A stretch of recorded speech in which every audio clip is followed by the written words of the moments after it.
to turn Carrickfair into a tourist trap. Unlike Billy, he could see ghosts, and he feared them. Eamon put on a paranormal horror show and sent Hank running for his life out of Dunmullach and Ireland, hopefully forever.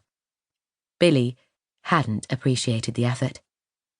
You'd have regretted seeing your heritage destroyed and replaced with a tacky motel in a parking lot. Regretted it every day for the rest of your life. Well, that cow's gone to the butcher, so we'll speak no more about it. But if this cottage wants to be kept, it'll have to start earning its keep.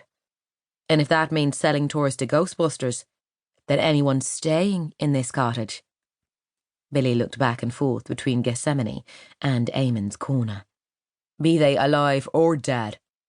We'll just have to go with it. Understood. Eamon said something she was glad Billy couldn't hear. Okay, I'll accommodate the ghost-hunting adventures, boys. But what about the other thing? Billy crossed his arms. Venus James? After the smear job she did on your uncle in that stupid book of hers? Gethsemane had read enough of Venus's books about the McCarthy murders before she arrived in Dunmullach to deem it near libelous trash. Like almost everyone else, the true crime author believed Eamon had murdered his wife and then killed himself. She hadn't released any official comment after Gethsemane exonerated the composer, but showed up on Carrickfair's doorstep 3 months ago, at the same time as the paranormal crew. But while the ghost hunters had moved on to other haunted houses, while their producer hammered out a deal with Billy, Venus had stayed in Dunmullach and sniffed around, and weaseled her way into the community, helped, no doubt, by her trademark red lipstick and stiletto heels. Gethsemane couldn't stand her.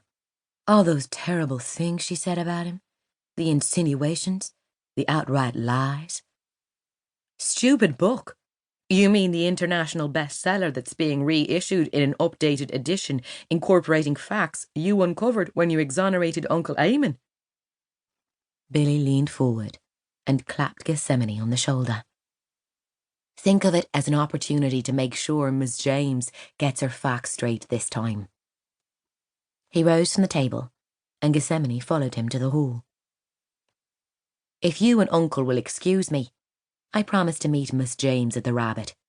She's keen to interview me about my relationship with Eamon and Orla.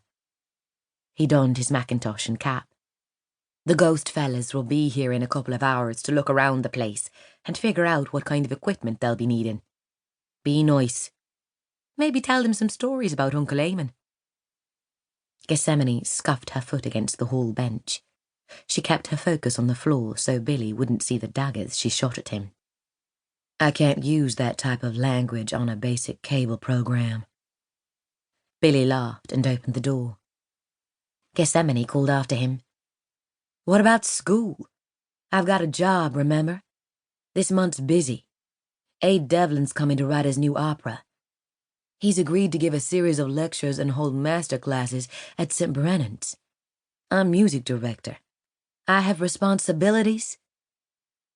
In the 8 or 9 months you've been in Dunmullach, you've turned a disaster of an orchestra into championship musicians, convinced a millionaire to donate a new music room to the school, and pay for opera house renovations, exonerated 2 innocent men of unjust accusations, and exposed 2 murderers. And a grin played on Billy's lips. Saved a historic cottage and lighthouse from a greedy developer despite the owner's plan to sell them. Juggling a few celebrity ghost hunters, a crime writer, and a has-been composer should be a piece of piss for a woman as driven as you. He tipped his cap and closed the door behind him. Gethsemane kicked the door. Ow! She hobbled over to the bench and massaged her throbbing toes. Careful, darling. Eamon, his aura still an angry blue, materialised next to her. I'm the one who can pass through doors. I wish I could disappear right about now. What a mess. She grinned at Eamon. You handled yourself well. I'm impressed. I thought for certain you'd fire an orb or 2 right at Billy's head. I behaved for your sake.